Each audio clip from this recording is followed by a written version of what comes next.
Hello everyone, I'm Sophie and I'm currently at Kechara Forest Retreat, Bentong, Malaysia.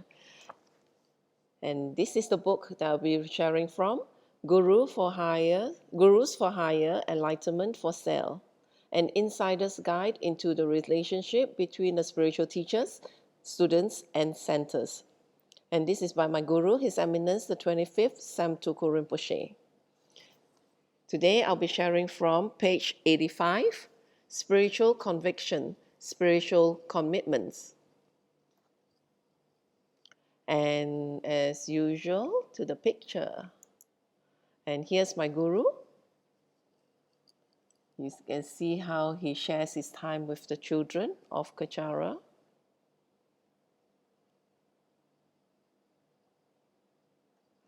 Okay. Page 85, Spiritual Conviction, Spiritual Commitment. If our attitude towards everything in life is flippant and easy, then it will definitely be the same in our spiritual practice. We should not do that with our spiritual practice because that is the most important practice that we can do for ourselves.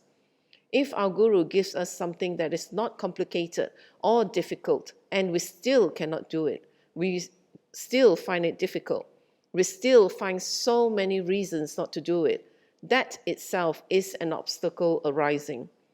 If we cannot even recite a few words, then we should not even think about meditation, contemplation, or higher practices that bring bigger results. A person who acknowledges a practice from a guru, says yes, and does not do it, definitely cannot advance spiritually.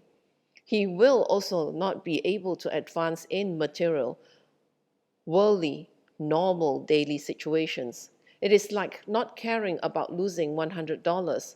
If you just stuff the pile of money in your pocket and it falls out while you run around, then why would you worry about losing $1 or $2? In the same way, we have our guru and spiritual commitment.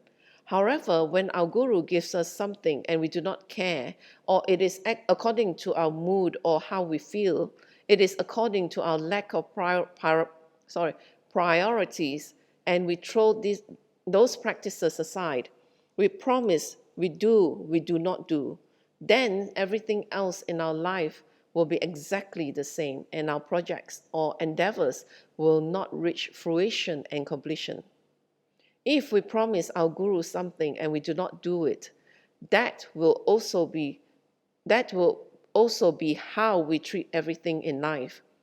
We can check someone's conviction in his life, in himself, and in other things by his spiritual practice. When you give someone a practice, you can see their personality very clearly. If we are like this and we look carefully at what we are focused on in our lives, we will see that our minds are not on big important things.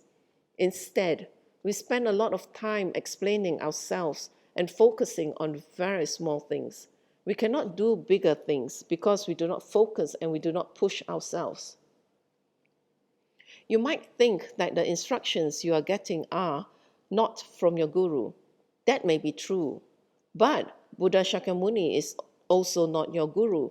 If you take the Bodhisattva vows in front of an image of him and you do not keep them, does it not matter because he is not your guru? In fact, he is just a statue. He is not even there. We might choose to take a vow of vegetarianism for 15 days in a month in front of a Kuan Yin statue. But that is not your guru. Is it a real living Buddha according to your visualization, or is it just a statue? Similarly, if the instructions we get are not from our guru, but they are from a teacher, the teacher must have good motivation towards us. If the teacher is an advanced being and the teacher has some sort of bodhicitta, compassion, or love, and holds his or her vows well, they are a proper object of devotion. Even those beings have more power than normal beings for blessings and inspiration. When we make a promise to them, whether they are our gurus or not, and we break our promise to them, there will be repercussions. Lying to our mother, lying to our friend, or lying to someone we just met on the street has different repercussions in society. Someone who lies to his mother is considered very bad. Someone who lies to his friend is pretty bad. Someone who lies to a stranger on the street is not a good person, but it is still acceptable. So, if we break our commitment to our gurus, or we break our commitment to a being with good intention towards us, there will be different degrees of repercussions. The karma comes very differently. The object, the action, and the motivation create the karma and its intensity. It is unimaginable for me that someone can make a commitment and not fulfill it. I remember that in the last 25 years that I have been doing my daily sadhana, I have only missed doing it twice. Once was when I was in Tupten Darjeeling Center in Los Angeles. I've been working very hard during the day, so I laid down for a few minutes and fell asleep.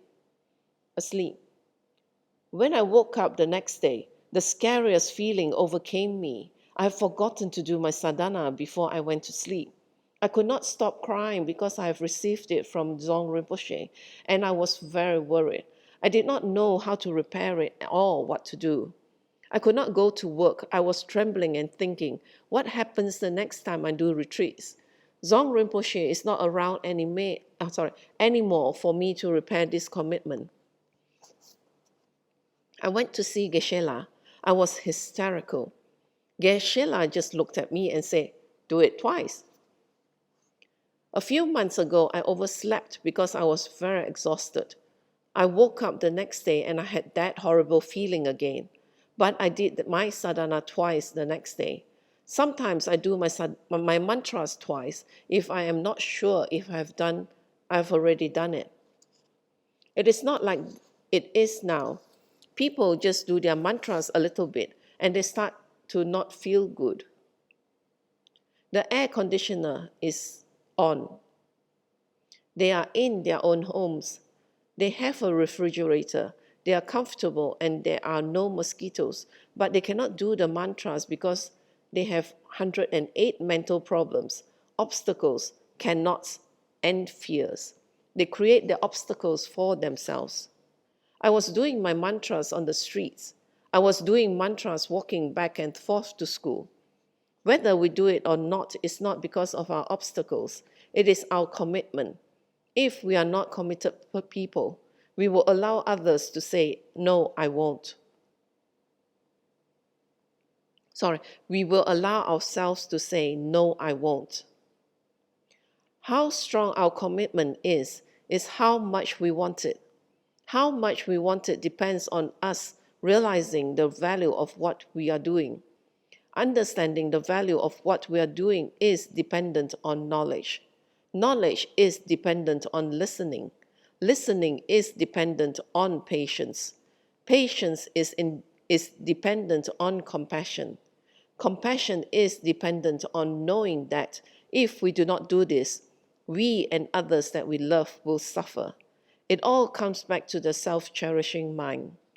Commitment is not about how much obstacles we face or how many obstacles we face.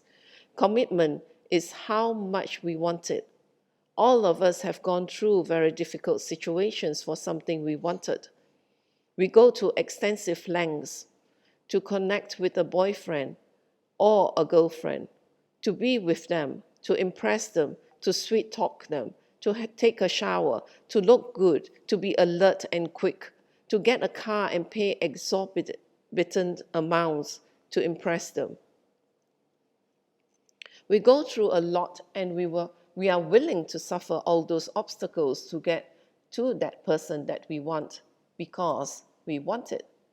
That applies to everything else. If you think you have never had commitments and you cannot fulfill your commitments, you are absolutely wrong. Even the person with the easiest life in the world, born with a golden spoon in his mouth, has chased for things or faced difficulties according to his own degree to get what he wanted. It is just about whether he wanted it or not. We have to think very carefully, very, very carefully. What is the purpose of a commitment? If we do not want it, we call it an obstacle and we stop. That is actually an excuse, and we should not make that excuse. We have to get our priorities straight. Everything that we do, except for Dharma practice, will bear little or no positive results and will not be continuous. They are just distractions and things that we have self created, a web into which we have tangled ourselves. Dharma practice is very different. It looks like a tangled web, but actually it is an exit, a way out.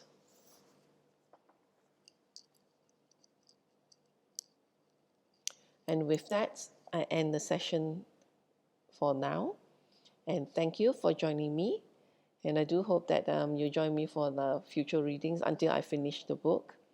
And here we go to a completion dedication in Tibetan. Jangjub Sencho Rinpoche, Make Panam Geyushi, Ke Panam Pame Payang, Goni Gondo Pewasho, Donito Rinpoche, Make Panam Geyushi, Ke Panam Pame Payang, Goni Gondo Pewasho, Daso Jini Sapagewadi, Tandandro Aguna Kampadang, Jepa Jesu Nosantrapai, Tamping Imporindo Sa Se Sho, Kewa Kuntu Yandala Madan, Trami Choki Pala Lunchoching, Sadam Nangi Yaterazone, Doji Changi Opanga Tuso.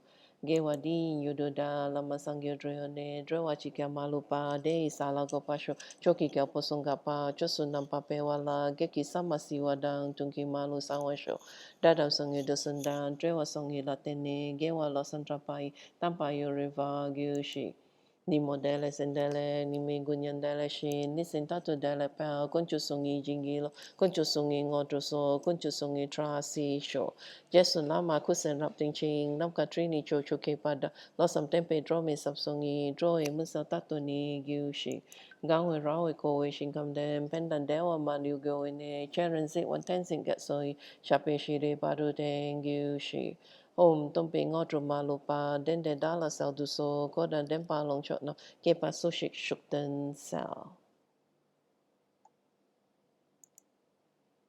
Thank you again and hope to see you for my next session. Hope that you have a good day. Bye bye.